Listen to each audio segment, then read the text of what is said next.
ప్రేక్షకులారా, గత పాఠంలో నేను కుటుంబ వ్యవస్థ, కుటుంబ పరిశీలన, వివాహము, విడాకులు గురించి తెలియజేస్తూ ఈ కుటుంబ వ్యవస్థను గురించి తెలియజేస్తున్నాను. ఇప్పుడు ఈ కుటుంబాల్లో రెండు రకాలు ఉంటాయి: ఉమ్మడి కుటుంబం, విడి కుటుంబాలు. వీటి గురించి తెలియజేద్దాం. ఇప్పుడు కుటుంబ వ్యవస్థ గురించి కొంత పరిశీలిద్దాం. స్థూలంగా కుటుంబాలను రెండు విధాలుగా విభజించవచ్చు. ఒకటి ఉమ్మడి కుటుంబం, రెండు విడి కుటుంబాలు. పూర్వకాలం ఉమ్మడి కుటుంబాలు ఎక్కువగా ఉండేవి. దీనిని సమిష్టి కుటుంబం, అభవ్యక్త కుటుంబం అని పిలిచేవారు. పెద్ద కుటుంబం కలిసి ఉన్న కాపురం అని అంటాం. ఉమ్మడి కుటుంబాన్ని కలిసి ఉన్న కాపురం అంటే కుటుంబ వ్యవస్థ అందరికడా ఒకే ఇంట్లో ఉంటూ, ఒకే వంట చేసుకుంటూ, తింటూ, అక్కడే నివాసం ఉంటూ, నిద్రిస్తూ ఇవన్నీ ఉంటాన్ని మరి ఉమ్మడి కుటుంబం అని చెప్పేసి అంటాం. పెండ్లింట్లు అయినా కానీ అందరూ ఒకే చోట కలిసి భోజనం చేయటం ఇవన్నీ చేస్తూ ఉంటారు. కుటుంబం సమాజానికి ప్రత్యేక కాబట్టి కుటుంబ నిర్మాణం ఆయా సమాజాల జీవిత విధానానికి తగ్గట్టుగానే రూపొందుతూ ఉంటుంది. ఈ సంచారిక జాతులు ఉన్నారు చూసారా? సంచారిక జాతులు అంటే వాళ్ళు ఒక చోట స్థిర నివాసం ఉండదు, ఇళ్ళు వాకిళ్ళు ఉండవు. వాళ్ళు సంచారం చేస్తూ ఉంటారు జీవన విధానం కోసం. ఉదాహరణకి ఈ ట్రైబల్ జాతి వారు అంటే ఈ లంబాడీసు, ఎరుకుల, యానాది ఈ కుటుంబాలు ఏం చేస్తాయంటే ఒక చోట ఒక ఊర్లో స్థిరంగా ఉండవు. ఈ లంబాడీలు ఉన్నారనుకో, పూర్వకాలం ఏం చేసేవాళ్ళంటే వాళ్ళకి ఆవులు, కోళ్ళు ఇవన్నీ కూడా తీసుకుని ఈ పెద్ద పెద్ద రైతుల దగ్గరికి వెళ్ళి, ఆసాముల దగ్గరికి వెళ్ళి వాళ్ళ పొలాల్లో కాపలా కాస్తూ కుప్పల దగ్గర, చేల దగ్గర అక్కడే గుడిసెలు వేసుకుని నివాసం చేస్తూ ఉండేవాడు. ఈ ఆవులు ఏమన్నా ఉంటే వాళ్ళ చేలల్లోకి మరి మందలాగా, గుంపులాగా పెంటగట్టడం అంటారు. అంటే ఆ ఎరువు వేస్తాయి అన్నమాట. పేడ, మరి యూరియన్ ఇవన్నీ కూడా పోయటం వల్ల ఆ చేను బాగా బలంగా ఉంటుందని చెప్పేసి వాళ్ళతో చేయించుకునేవాడు. ఈ గొర్రెల మందలు కానీ, ఆవుల మందలు కానీ. పూర్వకాలం ఈ కాంప్లెక్స్ ఎరువులు ఉండేవి కాదు. ఈ సేద్యం చేయటానికి పెంట పోగులు తోలడం. పెంట పోగులు అంటే మనం ఇప్పుడు వచ్చిన మున్సిపాలిటీ వాళ్ళు చెత్త అంతా తీసుకెళ్ళి ఒక డంపింగ్ యార్డ్లో వేయటం ఇప్పుడు వచ్చినాయి. ఆ రోజుల్లో పల్లెటూరులో ఇవి ఉండేవి కాదు. ఇంట్లో ఉన్నటువంటి చెత్త ఊడ్చింది, చేసింది ఇదంతా కూడా ఒక మూలన ఒక చోట కుప్పలాగా పోసేవాడు. కుప్పలాగా పోసేసి ఉంచేవాడు. దీని అంతటిని మళ్ళా తీసుకెళ్ళి పొలాల్లో చల్లుకునేవాడు. ఎప్పుడు సంవత్సరం అయిన తర్వాత అది బాగా మాగిపోయి, మురిగిపోయి ఎరువుగా తయారవుతుంది. అది వేసవి కాలంలో ఆ పని చేసేవాడు. అది చేనుకి ఎరువుగా ఉండేది. అప్పుడు అది వేసిన తర్వాత చేనుకి నీళ్లు పెట్టి మరి నాగళ్లతో దున్నేసి పారకొట్టుడు కొట్టి అంతా చేనంతా కలియజేసి ఎరువు బాగా పట్టేటట్లు ఆ చేనుకి చేసేవాడు. ఇప్పుడైతే ట్రాక్టర్లు వచ్చింది, దమ్ము చేస్తున్నారు. కాంప్లెక్స్ ఎరువులు వచ్చినాయి, యూరియా మొదలగునవన్నీ వచ్చి చేస్తాయి. ఆ రోజుల్లో ఉండేవి కాదు. అప్పుడు ఏం చేసేవాళ్ళు అంటే ఈ లంబాడీస్ వచ్చి ఆ చేల దగ్గర మరి గుడిసె వేసేసుకుని అక్కడే కాపలా కాస్తూ, పశువులు ఏమి రాకుండా, ఇతరులవి దొంగలేవి కుప్పలు తీసుకెళ్ళిపోకుండా, పనులు పట్టుకెళ్ళిపోకుండా కాపలా కాస్తూ ఉండేవాడు.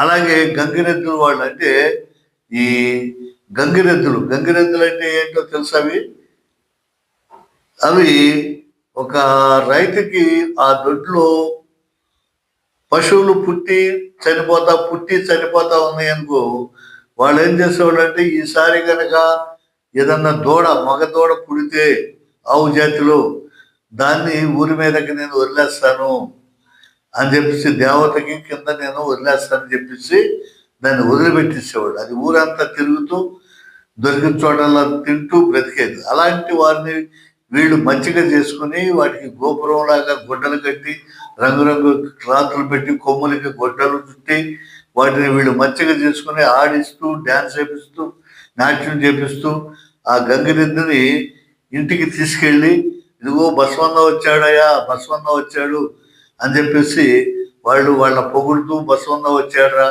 అమ్మగారు దానం చేసిందిరా, సీతమ్మ తల్లి వచ్చిందిరా అని చెప్పి చేస్తూ రకరకాలుగా పాటలు పాడుతూ వాళ్ళ దగ్గర ఈ చిత్రంలాగా ఉండేవి. అవి కొట్టుకుంటూ చేసేవాడు.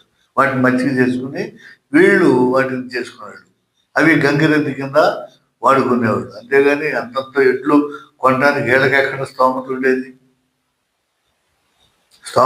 కాదు కదా. అలాంటి వెండిని వీళ్ళు తీసుకెళ్ళేవాడు. అది తీసుకెళ్ళకోకుండా ఎవరు తీసుకెళ్ళిపోతే అది ఊరి మీద పడి దొరికిన వాళ్ళని దొరికినట్టు పొడిచేస్తూ, పశువులు పొడిచేస్తూ, రోడ్లకు అడ్డంగా కాసేస్తూ ఆంబోతు అంటారు. ఆంబోతు అది విడిగా తిరిగి గ్రామాన్ని భయభ్రాంతులు చేస్తూ ఉండేది. అలా ఎవరు మంచిగా చేసుకోకుండా వదిలేస్తే. కాబట్టి ఇదన్నమాట విధానం. వీళ్ళు గంగిరెద్దు వాళ్ళు, ఎరుకుల వాళ్ళు, యానాది వాళ్ళు, వీళ్ళు సంచార జీవనంలో అంటారు. వీళ్ళకి ఉమ్మడి కుటుంబాలు, ఫ్యామిలీలు ఉండేవి కాదు. అవి తిరుగుతూ ఉంటారు, సంచారం చేస్తూ ఉంటారు. వాళ్ళ జీవన విధానం వేరే విధంగా ఉండేది. అదేవిధంగా కుటుంబ వ్యవస్థ సంచారిక జీవితానికి తగ్గట్టుగా వాళ్ళకుండేది.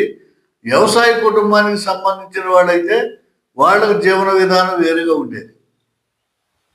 పొలం ఉంది, ఆ కుటుంబానికి 10 ఎకరాలు 20 ఎకరాలు తర్వాత 50 ఎకరాలు పొలాలు ఉంటాయి. వాళ్ళు ఏం చేసేవాళ్ళంటే ఉమ్మడి వ్యవసాయం చేస్తూ ఆ తండ్రికి పూర్వకాలం 5, 6, 8 మంది సంతానం ఉండేవాళ్ళు. ఒక కుటుంబానికి 4 కొడుకులు 4 కూతుళ్ళు, అలా 10 మంది 20 మంది కూడా సంతానం. ఎంత కుటుంబ వృద్ధి ఉంటే అంత గొప్ప కుటుంబంగా పూర్వకాలం పిలిచేవాడు.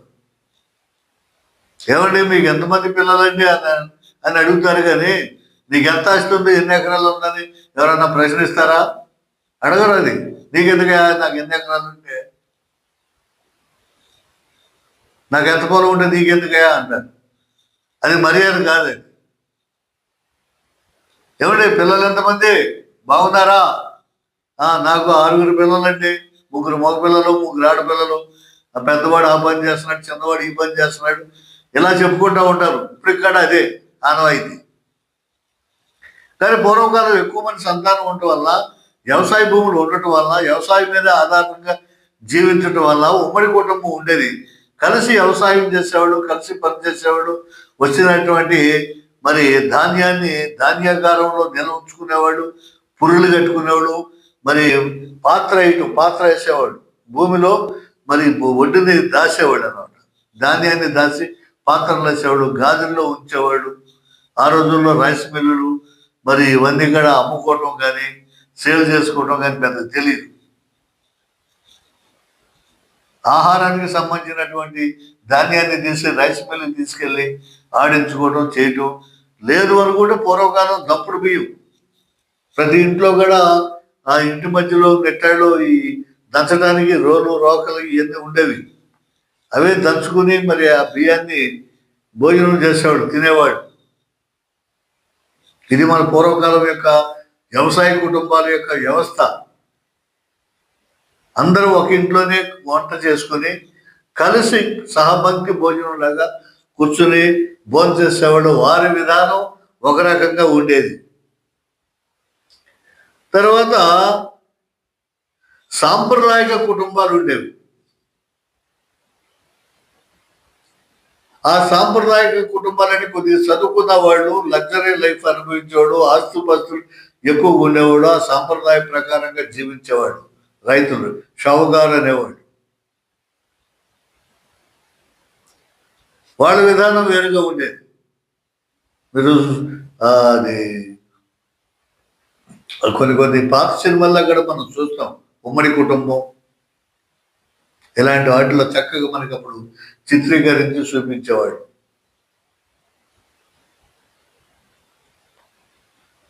మరి కుటుంబానికి పెద్దగా ఉండేవాడు.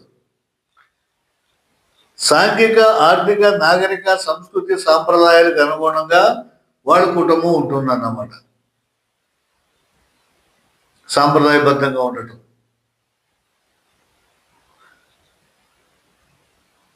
మరి యొక్క గౌరవం, మర్యాద,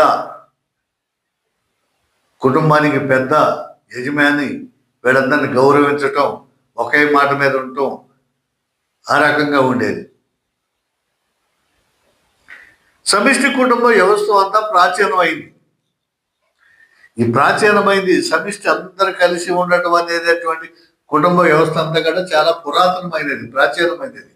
ఉదాహరణ మనం బైబిల్లో చూసినట్లయితే యాకోబు కుటుంబం అంత కలిసి ఉండేవాడు. 12 మంది కుమారులు.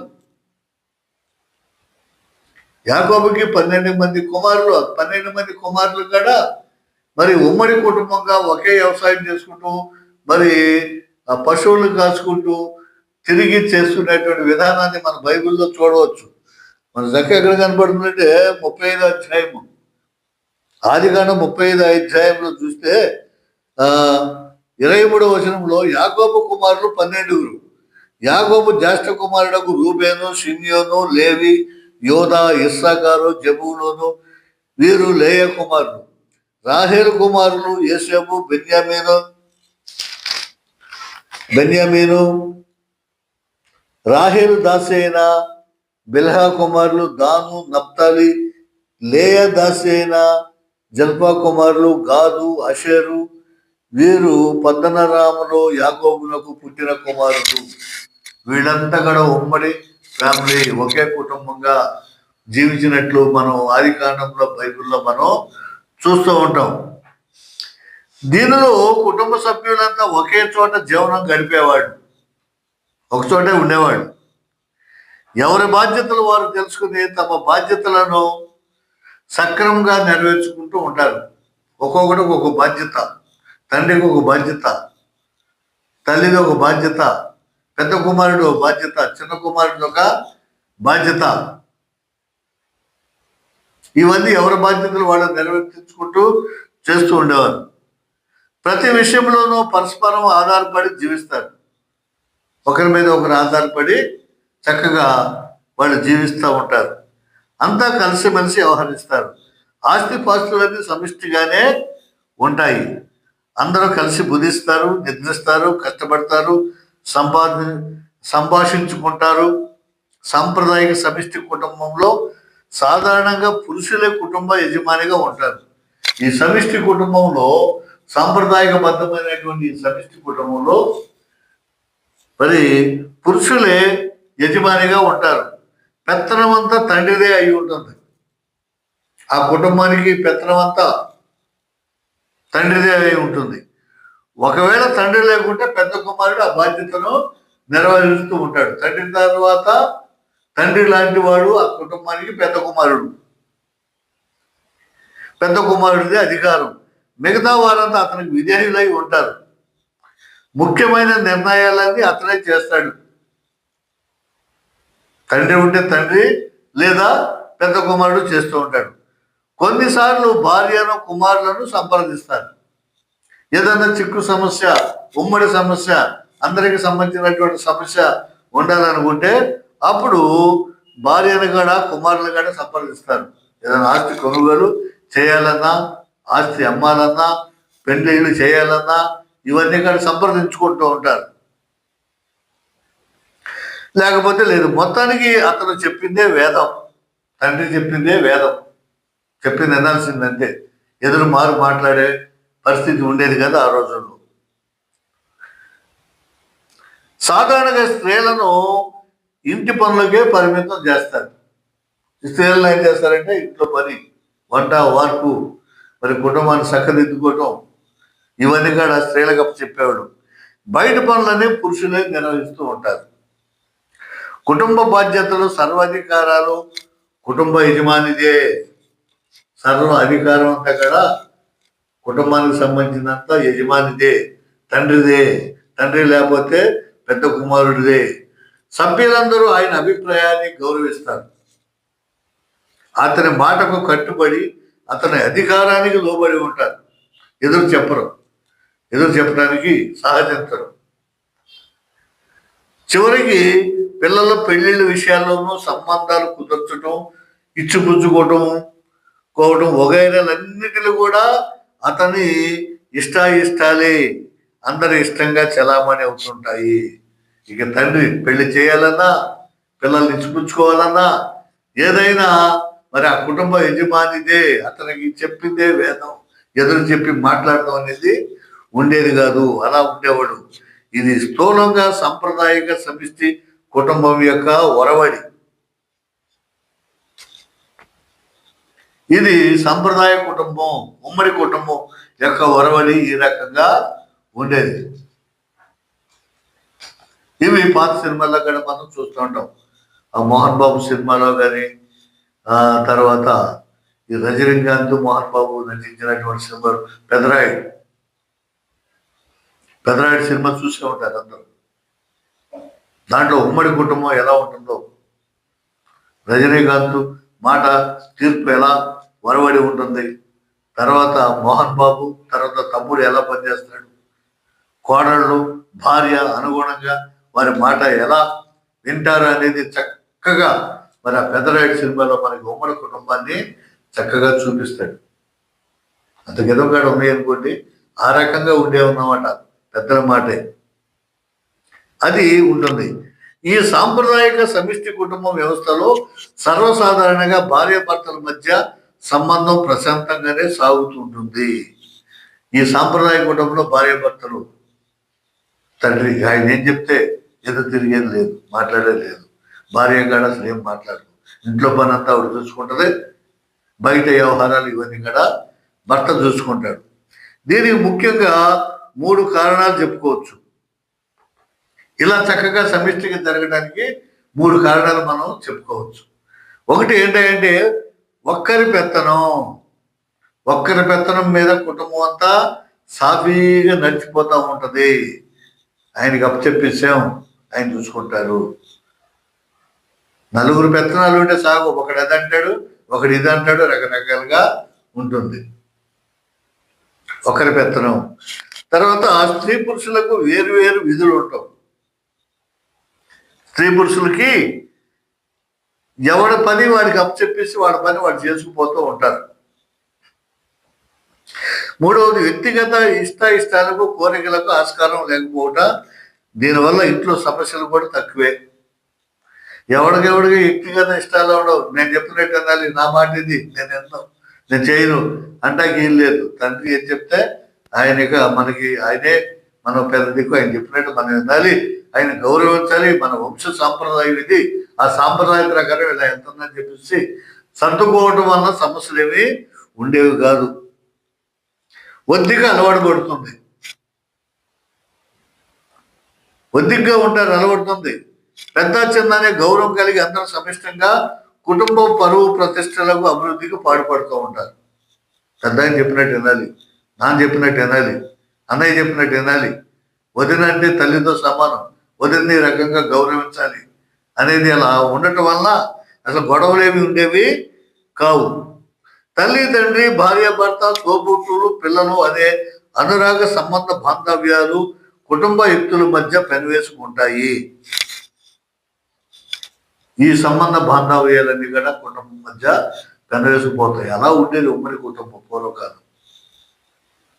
అంతా గౌరవంగా ఉండేది, మాట్లాడతాం, ఒకరినొకరు గౌరవించుకునేవాడు. ఆడవాడు బయటకు వచ్చేవాడు కాదు. అరుగుల మీద కూర్చోవటం కానీ, మంచాల మీద కూర్చోవటం కానీ, కుర్చీలు వేసుకుని నడి రోడ్డు మీద కూర్చోవటం కానీ ఇలాంటివి ఉండేవి కాదు. యజమాని వస్తున్నాడు, తండ్రి వస్తున్నాడు, భర్త వస్తున్నాడంటే ఎక్కడోడు అక్కడ కాముగా అయిపోయేవాడు. ఎవడ పని వాళ్ళు చేసుకునేవాడు.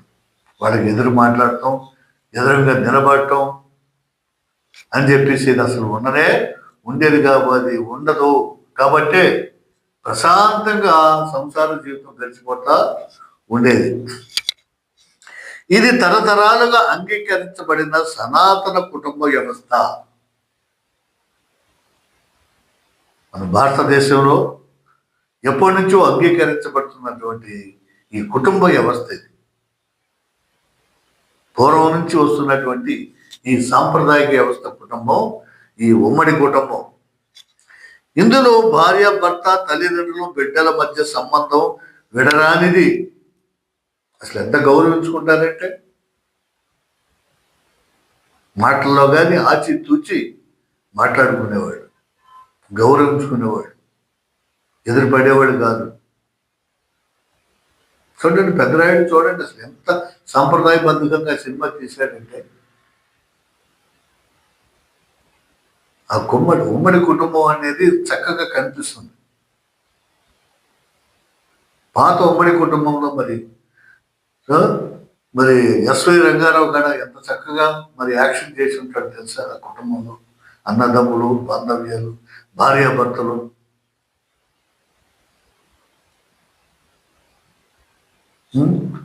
దానికి అనుగుణంగా కూడా చక్కగా ఆ పాటలు రాసి చేసేవాడు. అది వ్యవస్థ. ఆ పాటలు కూడా చక్కగా బాబు వినరా అన్నదమ్ముల కథ ఒకటి, నలుగురు కలిసి సాధించారు ఈ ఉమ్మడి కుటుంబం అని చెప్పేసి ఎంతో భావపూరితంగా రచయితలు కూడా రాసినటువంటి సందర్భాలు మనకు కనబడుతూ ఉంటాయి.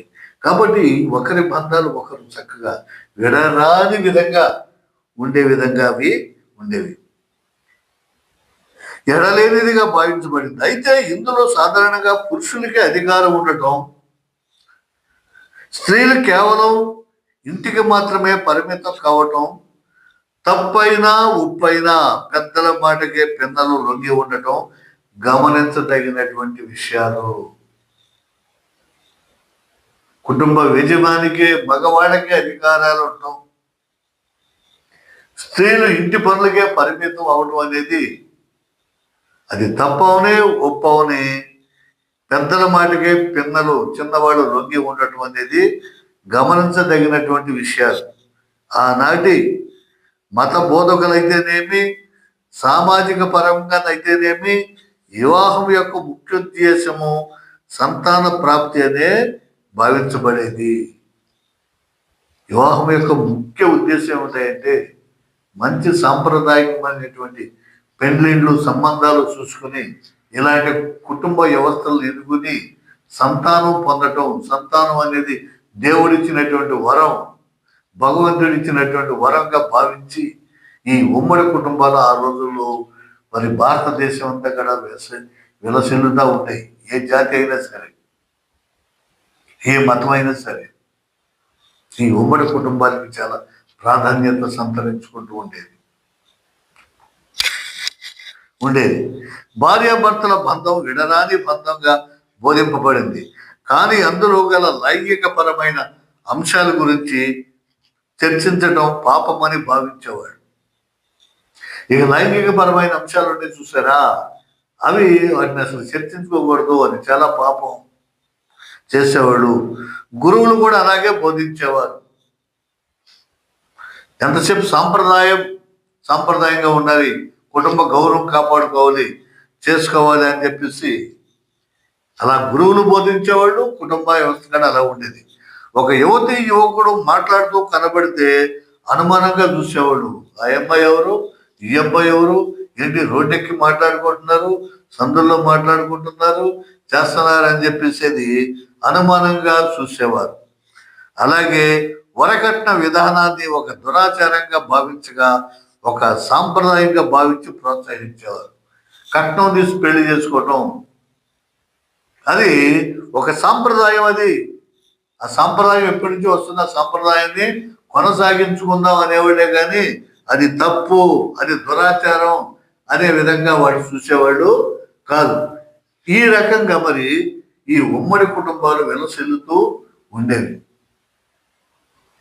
ఉమ్మడి కుటుంబాలు మరి రామాయణంలో చూసినా, మహాభారతంలో చూసినా, బైబిల్లో యాకోబు కుటుంబాన్ని చూసాం. రామాయణంలో మరి దశరథుడు మాట ప్రకారం మరి బిడ్డలు రాముడు అరణ్యాలకి వెళ్ళిపోవటం, వాళ్ళని అనుసరించటం, మరి ఆ కైకేయి మాట జవదాటుకోకుండా ఉండటం, ఈ సాంప్రదాయం అంతా కూడా అక్కడి నుంచి వచ్చింది. రామాయణంలో చూస్తాం. మహాభారతంలో కూడా అలాగే మరి అన్నదమ్ములు కలిసి ఉండటం, పాండవులు కలిసి ఉండటం, పెద్దవాడి మాట వినటం, ధర్మరాజు మాట వినటం, బావగారైనటువంటి శ్రీకృష్ణుని ఆరాధించటం, ఆయన గౌరవించటం, వాళ్ళు మాట్లాడే విధానం, ఇవన్నీ కూడా మనకి ఉమ్మడి కుటుంబ వ్యవస్థ నుంచి వచ్చినవే అవన్నీ. కాబట్టి అంత గొప్పతనం ఉండేది ఉమ్మడి కుటుంబాల్లో. ఇది ఉమ్మడి కుటుంబ వ్యవస్థ. స్థూలంగా టూకీగా చెప్పుకుంటే మనకి చాలా ఉన్నాయి, దీంట్లో మనం తీసుకోవచ్చు. కానీ పూర్వకాలం ఈ రకంగా కలిసి ఉండటం అనేది, కలిసి ఉంటే కలదు సుఖం. అందరూ ఒకరి భావాలు ఒకరు అర్థం చేసుకుని ఒక మాట మీద, ఒక పెత్తనం మీద ఉండటం వల్ల ఆ రకంగా మరి ఉమ్మడి కుటుంబాల్లో ఎంతో సంతోషంగా జీవించేవాళ్ళు. ఆస్తి తగాదాలు ఉండేవి కాదు, పెత్తనం గురించి ఉండేది కాదు, అధికారాల గురించి ఉండేవి కాదు. ఇవన్నీ కూడా తండ్రి మీదే నమ్మకం, కానీ పెంచిన తల్లిదండ్రుల మీదే మరి నమ్మకంతో జీవించేవాడు. ఆ తర్వాత తండ్రి స్థానాన్ని అలంకరించేవాడు పెద్ద కుమారుడు కాబట్టి అన్నయ్య. సినిమాలోని అన్నయ్య సినిమా, అన్నయ్యకి ఎంత గౌరవించేవాళ్ళు. అది కూడా ఉమ్మడి కుటుంబం గురించి తీసినవే ఇవన్నీ కూడా. కాబట్టి అన్నయ్య అంటే మరి మిగతా వాళ్ళందరూ ఇక్కడ గడగడలాడుతూ అన్నయ్య వస్తున్నాడా, అన్నయ్య చూస్తున్నాడా, మా అన్నయ్య ఏమన్నా అనుకుంటాడేమో చేస్తాడని చెప్పి ఎంత సంప్రదాయబద్ధంగా మన కుటుంబాలు ఉండేవండి. మరి నేటి రోజుల్లో ఎలా విచ్ఛిన్నం అయిపోయింది, ఏమైపోయింది, మరి వీటికి ఎంత దారితీసింది, కారణాలు ఏంటి, ఇవన్నీ కూడా చర్చించుకుందాం. తర్వాత ఈ విడి కుటుంబాలు వచ్చిన తర్వాత మన వ్యవస్థ ఎలా తయారైంది అనేది తర్వాత పాఠంలో నేను తెలియజేస్తాను. కాబట్టి ఈ ఉమ్మడి కుటుంబంలో మనం ఒక్కసారి సింహావలోకన చేసుకుంటే, సింహావలోకనం అంటే వెనక్కి తిరిగి చూసుకోవటం. సింహం అంట అడవికి రాజు అంట, అది గంభీరంగా నడుస్తుంటే జంతువులని వెనక్కి అటు ఇటు పారిపోతాయి. అబ్బో సింహం వస్తుందిరా అని. ఈ సింహం కూడా గంభీరంగా అడుగులు వేసుకుంటూ వచ్చి ఒక్కసారి వెనక్కి తిరిగి చూస్తాడంట, నా వెనకాల ఎవడొస్తున్నాడు, నేను ఎంత దూరం వచ్చాను, ఎవడన్నా భయపడుతున్నాడా లేదా అని ఒక్కసారి వెనక్కి తిరిగి అలా చూస్తే ఆ వచ్చే జంతువులన్నీ పొదల్లో అట్లా దాక్కుంటాయి, పడుతుంది. దాన్ని సింహావలోకనం అంటాం. అలాగే మన ఉమ్మడి కుటుంబ వ్యవస్థ ఎలా ఉంది అనేది ఒక్కసారి మనం కనుక నెమరు వేసుకుంటే, వెనక్కి తిరిగి చూసుకుంటే ఎక్కడి నుంచి మానవుడు ఎత్తిపోతున్నాడు, ఏం చేస్తున్నాడు, ఏమైపోతుంది, ఈ వివాహ వ్యవస్థ ఏంటి, ఈ విడాకులేంటి, పెడపప్పులేంటి, ఈ దారుణాలు ఏంటి, ఈ మారణ హోమాలు ఏంటంటే ఇక్కడ మనకి తెలుసు, ఎంతైనా తెలుసు. మరి వచ్చే పాఠంలో నేను విడి కుటుంబాల గురించి తెలియజేస్తాను. మరి అంతవరకు సెలవు, మీకు నా వందనాలు తెలియజేస్తున్నాను.